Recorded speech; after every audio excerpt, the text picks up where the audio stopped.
Olá, tudo bem com vocês? Hoje, dia 318 da nossa leitura da palavra, nós vamos ler os capítulos 16 ao 18 do livro de Atos. Vamos à leitura? Capítulo 16. Paulo leva Timóteo consigo. Paulo chegou também a Derbe e a Listra. Havia ali um discípulo chamado Timóteo, filho de uma judia crente, mas de pai grego. Os irmãos em Listra e Icônio davam bom testemunho dele. Paulo queria que Timóteo fosse em sua companhia, e por isso circuncidou-o por causa dos judeus daqueles lugares, pois todos sabiam que o pai dele era grego. Ao passar pelas cidades, entregavam aos irmãos as decisões tomadas pelos apóstolos e presbíteros de Jerusalém para que as observassem. Assim, as igrejas eram fortalecidas na fé e dia a dia aumentavam em número. A visão em Troade. E percorreram a região frígio-gálata, tendo sido impedidos pelo Espírito Santo de pregar a palavra na província da Ásia. Chegando perto de Mísia, tentaram ir para a Bitínia, mas o Espírito de Jesus não o permitiu. E tendo contornado Mísia, foram para Troade. À noite, Paulo teve uma visão na qual um homem da Macedônia estava em pé e lhe rogava, dizendo: passe a Macedônia e ajude-nos.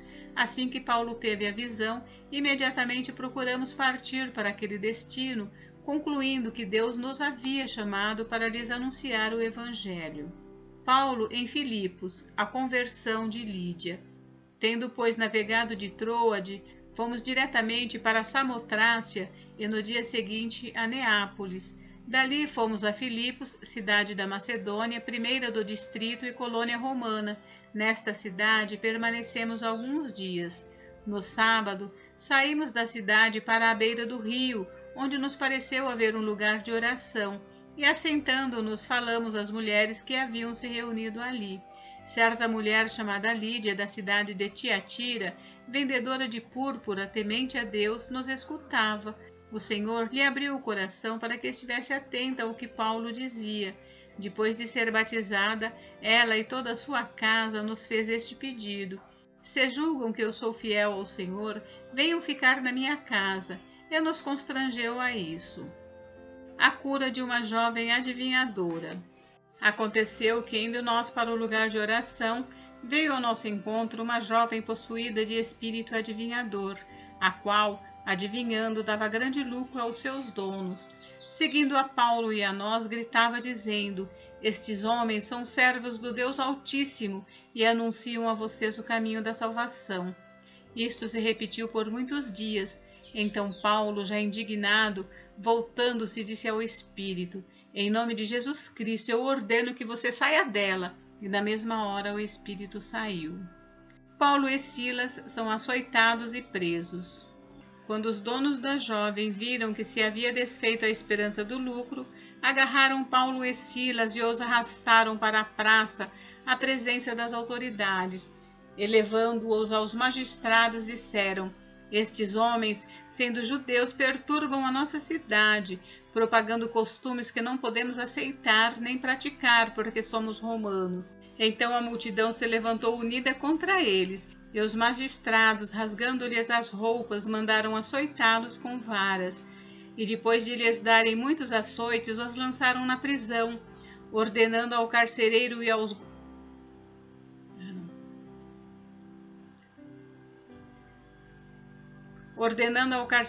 que os guardasse com toda a segurança. Este, recebendo tal ordem, levou-os para o cárcere interior e prendeu os pés deles no tronco. Por volta da meia-noite, Paulo e Silas oravam e cantavam louvores a Deus, e os demais companheiros de prisão escutavam. De repente, sobreveio tamanho terremoto que sacudiu os alicerces da prisão. Todas as portas se abriram e as correntes de todos os presos se soltaram. A conversão do carcereiro. O carcereiro despertou do sono e, vendo abertas as portas da prisão, puxando da espada, ia suicidar-se, pois pensou que os presos tinham fugido. Mas Paulo gritou bem alto: não faça nenhum mal a si mesmo, estamos todos aqui. Então o carcereiro, tendo pedido uma luz, entrou correndo e trêmulo, prostrou-se diante de Paulo e Silas. entrou correndo e, trêmulo, prostrou-se diante de Paulo e Silas. Depois, trazendo-os para fora, disse: Senhores, que devo fazer para que seja salvo? Eles responderam: Creia no Senhor Jesus e você será salvo, você e toda a sua casa. E pregaram a palavra de Deus ao carcereiro e a todos os que faziam parte da casa dele. Naquela mesma hora da noite, cuidando deles, lavou-lhes as feridas dos açoites. Logo a seguir, ele e todos os membros da casa dele foram batizados. Então, levando-os para sua própria casa, deu-lhes de comer e, com todos os seus, manifestava grande alegria por ter crido em Deus. Paulo e Silas livres da prisão. Quando amanheceu, os magistrados enviaram oficiais de justiça com a seguinte ordem para o carcereiro: Ponha aqueles homens em liberdade. Então o carcereiro comunicou isso a Paulo, dizendo: Os magistrados ordenaram que vocês fossem postos em liberdade. Portanto, vocês podem sair. Vão em paz. Paulo, porém, lhes disse: Sem ter havido processo formal contra nós, nos açoitaram publicamente e nos jogaram na cadeia. Sendo nós cidadãos romanos, querem agora nos mandar embora sem maior alarde? Nada disso. Pelo contrário, que eles venham e pessoalmente nos ponham em liberdade. Os oficiais de justiça comunicaram isso aos magistrados. Quando estes souberam que Paulo e Silas eram cidadãos romanos, ficaram com medo. Então foram até eles e lhes pediram desculpas e, relaxando-lhes a prisão, pediram que se retirassem da cidade. Tendo saído da prisão, Paulo e Silas dirigiram-se para a casa de Lídia e, vendo os irmãos, os animaram. Depois partiram. Capítulo 17. Paulo e Silas em Tessalônica. Tendo passado por Anfípolis e Apolônia, Paulo e Silas chegaram a Tessalônica, onde havia uma sinagoga dos judeus. Paulo, segundo o seu costume, foi procurá-los e por 3 sábados discutiu com eles a respeito das Escrituras, expondo e demonstrando ter sido necessário que o Cristo padecesse e ressuscitasse dos mortos. Paulo dizia: Este Jesus que eu anuncio a vocês é o Cristo. Alguns deles foram persuadidos e se juntaram a Paulo e Silas. O mesmo aconteceu com numerosa multidão de gregos piedosos e muitas mulheres importantes. Os judeus, porém, movidos de inveja, trazendo consigo alguns homens maus dentre a malandragem, reuniram uma multidão e provocaram um tumulto na cidade. E, atacando de surpresa a casa de Jason, procuravam trazer Paulo e Silas para o meio do povo. Porém, não os encontrando, arrastaram Jason e alguns irmãos diante das autoridades, gritando: Estes que promovem tumulto em todo o mundo chegaram também aqui. E Jason os hospedou na casa deles. Todos estes agem contra os decretos de César, dizendo que existe outro rei chamado Jesus. Tanto a multidão como as autoridades ficaram agitadas ao ouvir estas palavras. Porém, depois de terem recebido deles a fiança estipulada, as autoridades soltaram Jason e os outros. Paulo e Silas em Bereia. E logo durante a noite, os irmãos enviaram Paulo e Silas para Bereia. Ali chegados, dirigiram-se à sinagoga dos judeus. Ora, estes de Bereia eram mais nobres do que os de Tessalônica, pois receberam a palavra com toda a avidez, examinando as Escrituras todos os dias para ver se as coisas eram de fato assim. Com isso, muitos deles creram, mulheres gregas de alta posição social e muitos homens. Mas logo, os judeus de Tessalônica souberam que a palavra de Deus era anunciada por Paulo também em Bereia. Foram lá agitar e perturbar o povo. Então, os irmãos fizeram com que Paulo fosse imediatamente para os lados do mar, porém Silas e Timóteo continuaram em Bereia. Os responsáveis por Paulo levaram-no até Atenas e regressaram trazendo ordem a Silas e Timóteo para que fossem encontrá-lo o mais depressa possível. O discurso de Paulo em Atenas. Enquanto Paulo os esperava em Atenas, o seu espírito se revoltava em face da idolatria dominante na cidade. Por isso, falava na sinagoga com os judeus e os gentios piedosos, também na praça todos os dias com os que se encontravam ali. E alguns dos filósofos epicureus e estoicos discutiam com ele, havendo quem perguntasse: que quer dizer esse tagarela? Outros diziam: parece pregador de deuses estranhos. Diziam isso porque Paulo pregava Jesus e a ressurreição. Então, tomando-o consigo, levaram-no ao Areópago, dizendo: podemos saber que nova doutrina é essa que você ensina? Pois você nos traz aos ouvidos coisas estranhas e queremos saber o que vem a ser isso. Acontece que todos os de Atenas e os estrangeiros residentes não se ocupavam com outra coisa senão dizer ou ouvir as últimas novidades.